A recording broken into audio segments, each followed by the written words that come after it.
दोस्तों पिछले ब्लॉग में हमने अपने घर से पूर्णागिरि जहाँ से माउंटेन्स स्टार्ट होते हैं, चढ़ाई स्टार्ट होती है, वहाँ तक की डिस्टेंस कवर कर ली थी। आज के इस ब्लॉग में हम वहाँ से लेके जहाँ से एंड किया था पिछला ब्लॉग, वहाँ से और रात को जहाँ पे स्टे करने वाले हैं वहाँ तक का ये पूरा ब्लॉग है। तो काफ़ी इंटरेस्टिंग ब्लॉग है, ब्लॉग लास्ट तक देखना और बाद में कमेंट करके हमें ज़रूर बताना।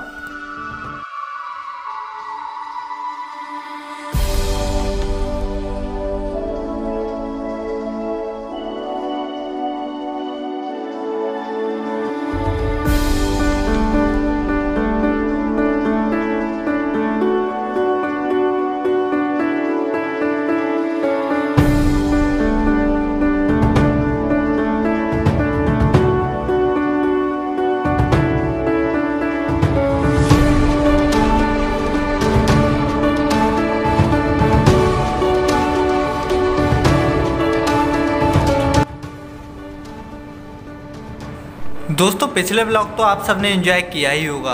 आज चलते हैं हम आगे की तरफ माता पूर्णागिरि के दरबार में और हम कल सुबह माता पूर्णागिरि के दर्शन करने वाले हैं। आपको भी कराएंगे अपने ब्लॉग के साथ, क्योंकि दोस्तों नवरात्र शुरू होने वाले हैं और ज़्यादा भी कोई भीड़ नहीं थी। वैसे अगर आप नवरात्र में आते हैं तो बहुत ज़्यादा भीड़ देखने को मिलती है और आपको बिल्कुल पैर रखने की भी जगह नहीं मिलती है। लेकिन हम ऐसे टाइम पे जा रहे हैं, नवरात्र शुरू होने में 1-2 दिन बाकी है, बाकी अभी कोई भी भीड़ नहीं है, बहुत ही कम भक्त आ रहे हैं माता पूर्णागिरि के दर्शन करने के लिए। ऐसे टाइम पर हम भी चल दिए माता पूर्णागिरि के दरबार में।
दोस्तों हमने अपने ब्लॉग से बहुत ही कम सीन्स को कट किया है, क्योंकि दोस्तों ऐसे ऐसे सीन्स आ रहे थे, ऐसे ऐसे माउंटेन्स दिख रहे थे कि दोस्तों काटने का मन ही नहीं किया।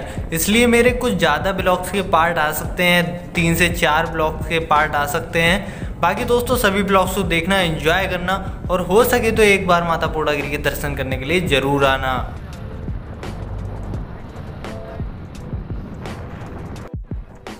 दोस्तों रास्ते में कुछ इस तरीके से एक मंदिर और भी देखने को मिलेगा, लेकिन हम गए थे तो ये मंदिर बंद था, खुला हुआ नहीं था। शायद हो सकता है ये कोरोना वायरस की वजह से बंद कर दिया गया हो, लेकिन पूर्णागिरि माता का मंदिर खुला था। दोस्तों रास्ते में आपको बहुत सारे वाटर क्रॉसिंग्स मिलेंगे। तो एक वाटर क्रॉसिंग मिला था जिसमें पानी बहुत ज़्यादा बह रहा था और पानी बिल्कुल साफ था। तो हम इस वाटर क्रॉसिंग पर रुके थे फ़ोटो शूट करने के लिए और यहाँ पर घूमते हुए भी काफ़ी मज़ा आ रहा था। तो हमने इसका पूरा आनंद लिया था, क्योंकि हम आए थे बाइक से। अगर आप आते हैं गाड़ी से आते हैं टनकपुर से, तो दोस्तों आप इसका मज़ा नहीं ले सकते, क्योंकि गाड़ी जहाँ पर रुकती है वहीं पर अपने स्टॉप पर ही रुकेगी। तो दोस्तों अभी हम आए हुए हैं माता पूर्णागिरि के दर्शन करने के लिए उत्तराखंड में, जो मेरे घर से लगभग 110 किलोमीटर दूर है। तो आप यहाँ पर देखते होंगे एक झरना बह रहा है, काफ़ी छोटा है, पानी कम आ रहा है, लेकिन काफ़ी अच्छा पानी है, साफ़ पानी आ रहा है, एकदम बिल्कुल नेक्स्ट लेवल का मज़ा आ रहा है यहाँ पे। तो आप चारों तरफ देखेंगे पर्वत ही पर्वत, पहाड़ी पहाड़ हैं। तो काफ़ी इंजॉय चल रहा है यहाँ पे। बाकी आप देख सकते हैं जो पानी का बहाव है ठीक ठाक है।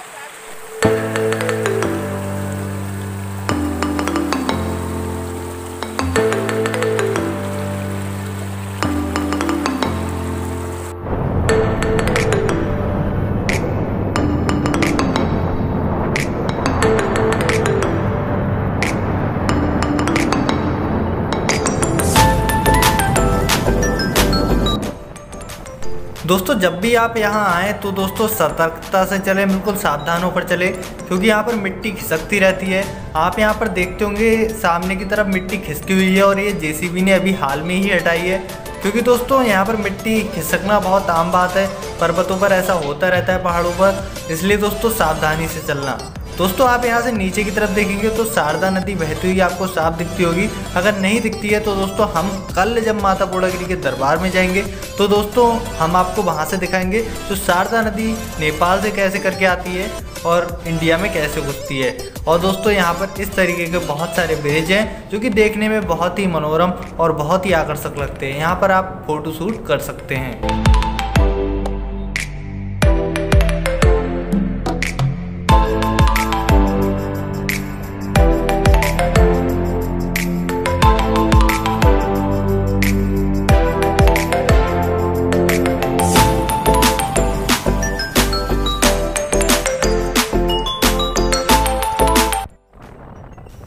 दोस्तों अगर आप ऊपर से नीचे की ओर देखते हैं तो काफ़ी गहरी गहरी खाइयाँ दिखती हैं, क्योंकि जो माता पूर्णागिरि का मंदिर है वो 5000 से ज़्यादा फीट की ऊंचाई पर स्थित है।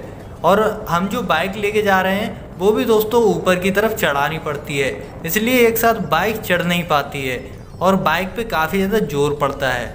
तो दोस्तों एक बार फिर से देखेंगे आप, एक और ब्रिज आ गया। ये हमारे जो दूरी है उसका तीसरा ब्रिज है और नीचे की तरफ से पानी बहता हुआ जाता है, तो इसलिए ये ब्रिज बना दिए जाते हैं रास्ते में और ये काफ़ी आकर्षक भी देखने में लगते हैं। यहाँ से दोस्तों नीचे की तरफ हमें नहीं जाना होता है, हमें ऊपर की तरफ जाना होता है। अगर आप नीचे की तरफ जाते हैं तो कहीं और भी जा सकते हैं, रास्ता भटक सकते हैं, तो नीचे की तरफ आप कभी भी ना जाएं, ऊपर की तरफ ही जाएं।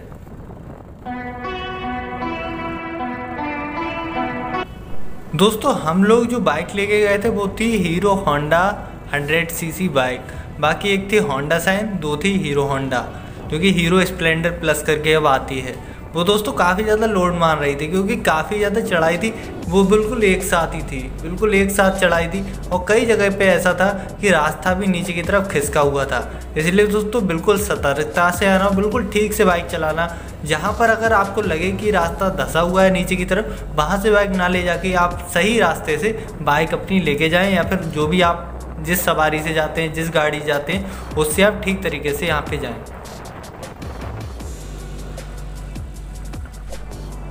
दोस्तों जब आप जाते हैं तो दोस्तों बहुत सारी मोड़ें पड़ती हैं, तो दोस्तों मोड़ों पे बिल्कुल ठीक से बाइक चलाना, क्योंकि अगर ऊपर से कोई नीचे की तरफ आता है तो भी आपको पता नहीं लगता है, अगर नीचे से कोई ऊपर की तरफ जाता है तो भी हमें ठीक से पता नहीं लग पाता है। अगर कोई नीचे से ऊपर की ओर जाता है तो दोस्तों ऊपर वाले जो भी लोग नीचे जाते हों वो दोस्तों पहले रास्ता दीजिए, क्योंकि दोस्तों ऊपर बाइक चढ़ने में काफ़ी ज़्यादा दिक्कत देती है। क्योंकि अगर बाइक एक बार रुक गई तो दोस्तों हो सकता है आपकी बाइक पीछे ढलान पे चली जाए, क्योंकि ऐसा बहुत बार हुआ है।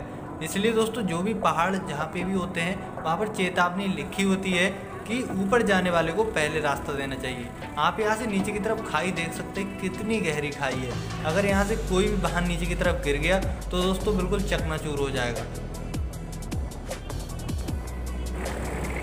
दोस्तों जब आप पर्वतों पे घूमने जाते हैं या फिर हिल एरियाज में कहीं भी घूमने जाते हैं तो दोस्तों आपको बहुत ही अच्छा लगता है, क्योंकि आप जहाँ पर प्लेन एरिया में रहते हैं तो आपको माउंटेन्स अगर देखने को मिल जाए, घूमने को मिल जाए उन जगह पे जहाँ पर पर्वत हैं, तो दोस्तों उसका मज़ा ही कुछ और होता है। ऐसा ही मज़ा कुछ हमें भी आ रहा था, लेकिन थोड़ा थोड़ा डर भी लग रहा था, क्योंकि जो हमारे साथी थे वो काफ़ी पीछे हमसे छूट गए थे। इसलिए हम दो केवल अकेले थे और रास्ता भी इतना नहीं चल रहा था, ना ही पूर्णागिरि माता का भी मेला चल रहा था। इसलिए हम दो बिल्कुल अकेले फंस गए थे। जितना ही ऊपर जा रहे थे उतना ही डर बढ़ रहा था। और दोस्तों बिल्कुल अकेले थे जंगल में, भाई यहाँ तो शेर, चीते, हर चीज़ भी रहती है, तो थोड़ा डर इस बात से भी हमें लग रहा था।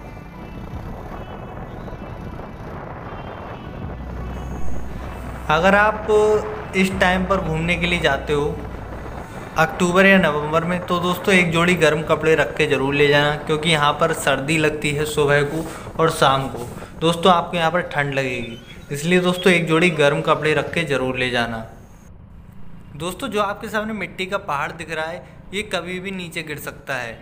दोस्तों अगर थोड़ी भी बरसात होती है तो ये कभी भी नीचे आ सकता है। इसलिए दोस्तों बरसात के टाइम पर ये एरिया बिल्कुल सीज कर दिया जाता है। केवल यहाँ पे आर्मी रहती है और थोड़े बहुत पुलिस वाले, बाकी यहाँ कोई भी नहीं रहता। दोस्तों अब बस हम पहुँचने ही वाले हैं जहाँ से हमें चढ़ाई स्टार्ट करनी है। धर्मशाला यहाँ से शुरू हो गई हैं। यहाँ पर हम अपनी बाइक को खड़ा करके यहाँ पर बिल्कुल फ्री में रह सकते हैं एक रात के लिए। यहाँ से केवल हमें प्रसाद लेना पड़ता है, बाकी यहाँ से कुछ भी हम नहीं खरीदते हैं, केवल प्रसाद लेना होता है। बाकी हम यहाँ पर फ्री में रुक सकते हैं, फ्री में नहा सकते हैं, जो कुछ भी होता है सब कुछ फ्री करवाते हैं ये लोग। बाकी हमें सिर्फ यहाँ से प्रसाद खरीदना पड़ता है, बाकी ये और कुछ भी नहीं लेते हैं।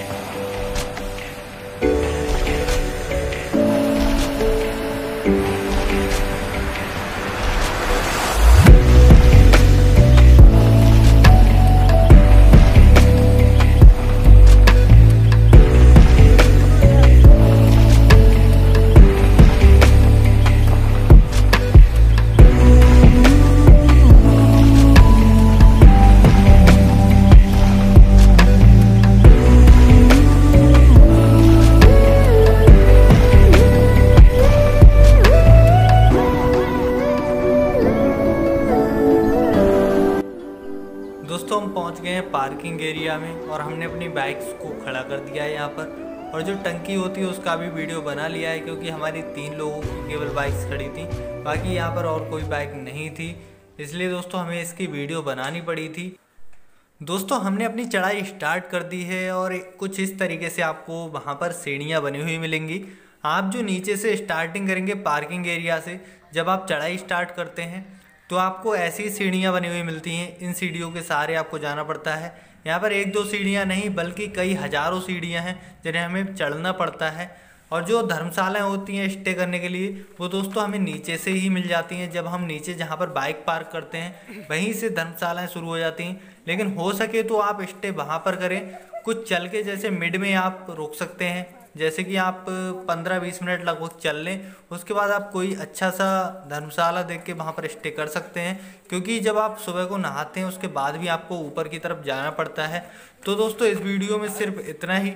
बाकी अगर ब्लॉग आपको पसंद आया हो, मज़ा आया हो ब्लॉग में, तो लाइक करके कमेंट करके ज़रूर बता देना, क्योंकि दोस्तों जो माता पूर्णागिरि के दर्शन हैं वो मैं अगले ब्लॉग में कराऊंगा और अगला ब्लॉग भी आपके लिए बहुत ही जल्दी लेके आऊँगा। इसलिए दोस्तों बने रहिए हमारे इस चैनल पे, पारस पटेल पे, क्योंकि दोस्तों मैंने जो चैनल स्टार्ट किया है बिल्कुल नया चैनल है, तो आपका सपोर्ट काफ़ी ज़रूरी है। तो चलिए दोस्तों मैं आपसे मिलता हूँ अपने नेक्स्ट ब्लॉग के अंदर।